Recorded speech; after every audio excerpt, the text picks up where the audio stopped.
0, 0. The massive hall fell silent as the final vote was counted. Ambassador Sarah Chen stood at the human delegations table, her hands clenched so tightly her knuckles turned white.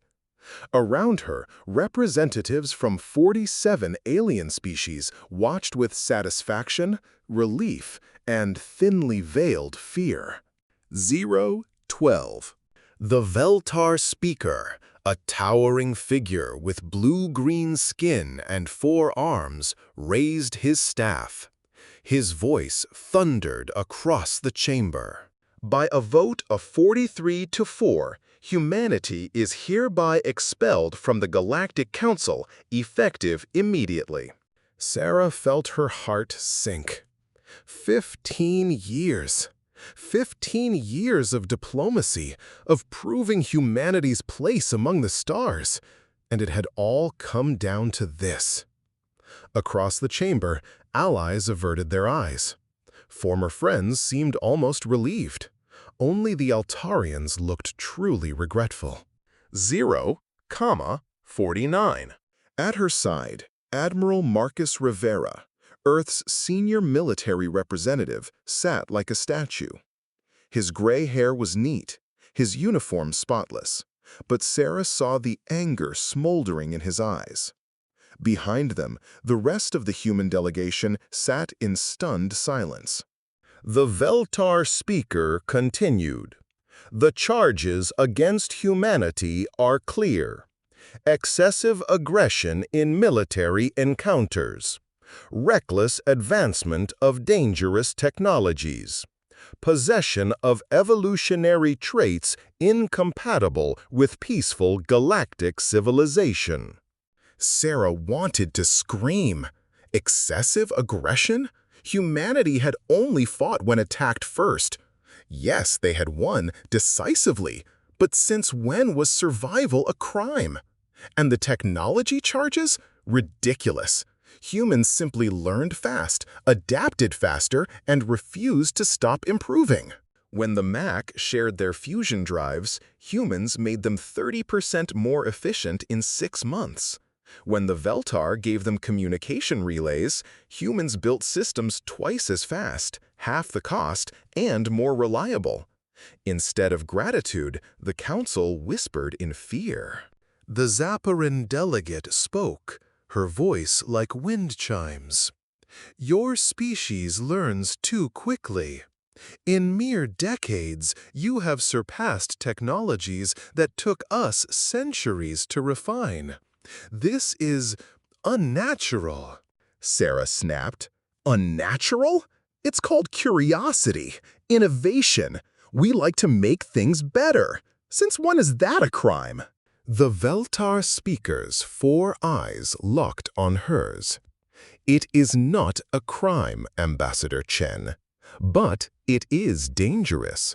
Humanity does not respect limits. You challenge every rule. You improve every system. Where will it end? Your military advances, the speaker cut in, have created fleets that none can match. Your soldiers fight with methods our observers call horrifying. You make war into an art and a science. You are not allies. You are a threat. Sarah finally understood. This was not about treaties or peace. It was about fear. The Council feared not what humanity was, but what it might become. The speaker raised his staff again. Therefore, humanity has 6 months to withdraw from all Council space. All joint projects are terminated. All trade agreements void. All shared technology must be returned or destroyed. Admiral Rivera laughed bitterly. You're making the worst mistake in galactic history. We've been loyal allies, honest partners. Do you really think you'll find another species like us? The chamber stirred. Some looked uneasy, but the decision was final. The verdict? Humanity was too dangerous to remain among the stars. As the human delegation was escorted out, Sarah noticed something unsettling. Rivera was no longer arguing. He wasn't even angry. He was calculating, studying exits, counting guards, memorizing details. Dr. Elena Vasquez, head of xenotechnology, walked silently beside them. Her fingers twitched as though running unseen calculations in her head. At the exit, Rivera leaned close to Sarah. His voice was low, deliberate. "Don't worry, Ambassador. This isn't the end." Sarah frowned. "What do you mean?" Rivera smiled, genuine, cold, and dangerous. "I mean, the Council just gave us 6 months of complete freedom. No oversight, no restrictions, no rules. Do you know what humanity does when you corner it?" Sarah felt a chill as their ship departed the Council station.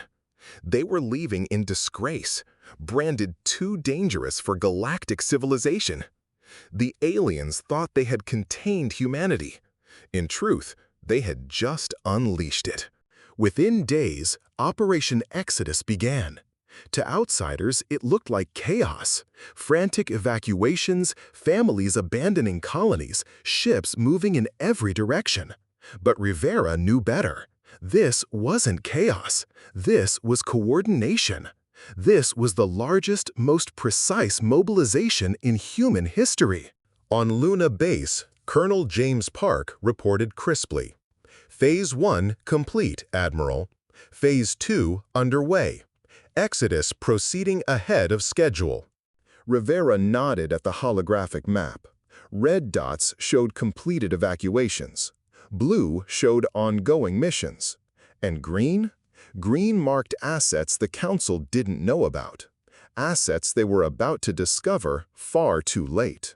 The truth? Humanity had been preparing for this since year 3 of Council membership.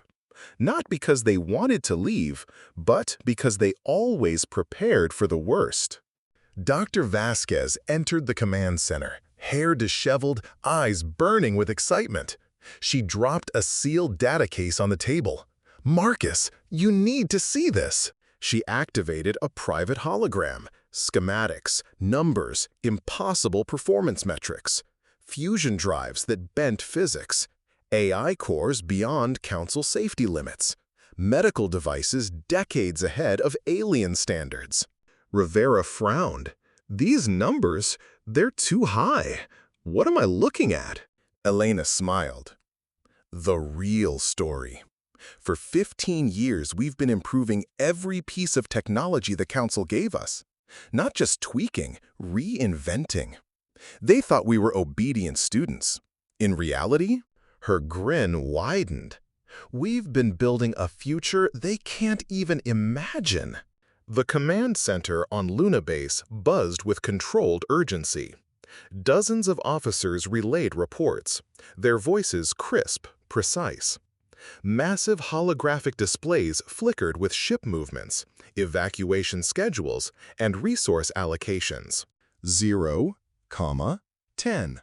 Admiral Rivera stood at the center, arms crossed, eyes locked on the glowing starscape before him. Status of the frontier colonies? 016. Colonel Park answered without hesitation. All civilians evacuated. Military assets hidden. Phase 2 complete. Rivera's expression didn't change, but Sarah Chen, watching from the observation deck, could see the weight of his decisions pressing on him. This wasn't just an evacuation. This was something bigger, something terrifying. Dr. Elena Vasquez approached with another sealed case. She placed it on the table like it contained the fate of entire worlds. "Marcus, I've finalized the prototypes." 0,41. Rivera raised an eyebrow. "Already?" 0,43. Elena smirked. "You told me we had 6 months. I only needed 3. 0,47. She pressed her hand against the case. A hologram bloomed above them. The air filled with images of sleek warships, their designs unlike anything the Council had ever seen. Engines pulsed with impossible power outputs. Weapons bristled with energy signatures that defied classification. 0,59. Sarah's mouth went dry. What are those? 102. Elena's grin was fierce. The Atlas class, our first true war fleet. Faster than anything the Council fields. Shields that can withstand concentrated fire for hours.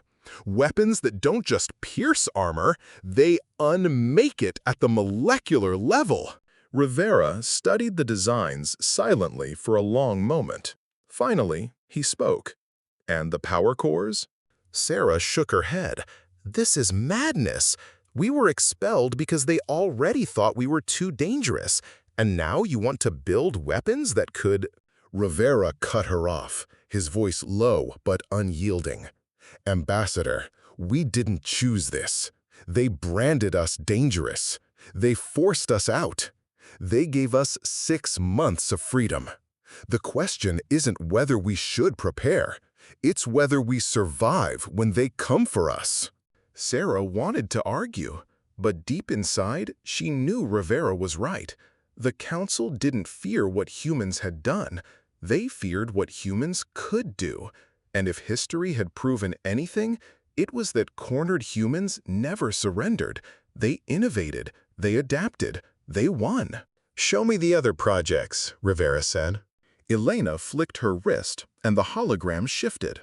Medical nanites, capable of repairing cellular damage in seconds. Quantum AIs, designed not just to think, but to learn faster than thought itself. Terraforming engines, able to turn barren rocks into habitable worlds in months, not centuries. Rivera's eyes narrowed. How many are ready? Elena hesitated. Ready enough? 22. Rivera gave a single nod. Good. Begin deployment. Sarah stepped forward. Deployment? Marcus, what exactly are you planning? 2,33. Rivera turned to her, and for the first time, Sarah saw not just the admiral, but the soldier. The man who had fought in humanity's darkest wars and survived them all. I'm planning for the inevitable, he said. The Council thinks they've neutralized us. But when the day comes, and it will come, that they decide to erase humanity entirely, we'll be ready. His voice dropped, almost a whisper. And when that day arrives, the galaxy will learn the one lesson they've all forgotten. Sarah's pulse quickened, which is... Rivera's eyes burned like fire. You never back a human into a corner. 0, 0, 0. 6 weeks after the vote, the Galactic Council reconvened. The chamber, usually filled with the chatter of politics, now buzzed with unease. Reports had begun to filter in, fragmented, inconsistent, but troubling. The Cathari delegate clicked nervously as she spoke. Our border scouts report unusual human activity. Entire colonies abandoned overnight. Fleets of ships moving without broadcasting signals. It looks organized. The Zapparin representative floated forward in her hover chair, voice like sharp wind chimes. Not organized, militarized. They are repositioning assets, building something. I can feel it. 0,31.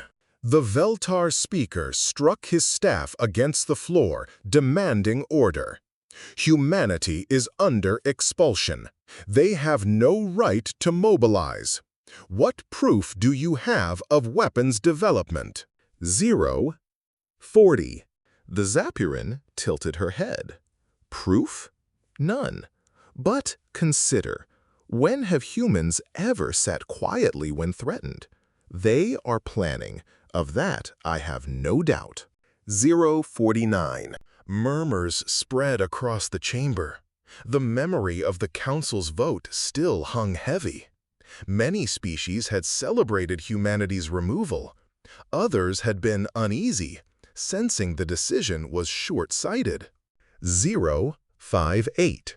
High above, the mechanical voice of Cognite Prime echoed through the chamber.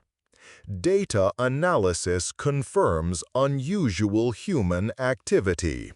Civilian traffic disguised as evacuation routes. Supply chains reorganized. Probability of covert weapons development, 92%. The chamber erupted in noise, fear, anger, denial, but beneath it all, a quiet, growing dread. Meanwhile, far from the Council's eyes, humanity worked without pause. On Luna Base, Admiral Rivera reviewed progress reports. Vast shipyards in the asteroid belt now ran day and night, producing frames of warships unlike anything in the galaxy. Mars, once a colony of red dust, had transformed into a fortress world, its skies alive with drones and defense satellites. Dr. Vasquez walked beside Rivera, exhaustion etched into her face, but her eyes gleamed with fire. The Atlas-class ships are ahead of schedule. The first fleet will be space-ready within 4 months. AI coordination is working flawlessly. We're running simulations at 70% higher efficiency than Council standards. Rivera nodded. And the nanite systems? Ready for combat medics, Elena replied. A wounded soldier will be back on his feet in minutes. The Council calls us dangerous. Well, let's make sure they're right. Sarah Chen watched the exchange with growing unease. She had always believed in diplomacy, in building bridges, but even she couldn't ignore what she was seeing. This wasn't just preparation. This was transformation. Humanity wasn't withdrawing. Humanity was becoming something else entirely. "Marcus," Sarah said softly, "if the Council finds out what we're doing—" Rivera didn't look at her. His eyes stayed on the tactical display. They will find out, eventually, and when they do, it won't matter, because by then, we'll be untouchable. Sarah shivered. There was something in his voice, a certainty, a finality, that made her wonder whether the Council had been right all along. But then she remembered every insult, every slight, every whisper of too dangerous, too fast, too different. Perhaps it wasn't humanity that was wrong. Perhaps it was the galaxy that wasn't ready. Back in the Council chamber, the Veltar speaker tried to restore calm. Even if humanity builds ships, they cannot rival the combined fleets of the Council. We have thousands of worlds. They have only a few dozen. Their numbers are limited. A low sound echoed across the chamber. Cognite Prime's voice again. Correction. Human adaptability compensates for limited numbers. Historical data indicates extreme efficiency under pressure. Probability of disproportionate retaliation, 99%. The hall fell into silence. Every species present knew the truth. Humanity wasn't retreating. Humanity was preparing. And once the 6-month countdown ended, the galaxy would face a new power, one it had tried to cast out. 0,00. 4 months into humanity's forced exile, the asteroid shipyards came alive. Great frames of metal and light, hidden deep within the belt, now revealed their purpose. One by one, warships emerged, sleek, angular, terrifyingly efficient. 012. The Atlas-class fleet. 014. Each ship dwarfed the largest vessels in the Council's navy. Their engines pulsed with blue-white fire, powered by drives the Council would call impossible. Their hulls shimmered with adaptive plating that bent sensors and shrugged off weapons fire. They weren't just ships, they were declarations. 029. On Luna Base, Admiral Marcus Rivera stood with Dr. Elena Vazquez and Ambassador Sarah Chen, watching the first launch through the command center's massive viewport. 0:36. Rivera's voice was calm, but Sarah could hear the pride behind his words. The Atlas won, strong enough to fight an entire fleet on its own, and it's only the beginning. 0:45.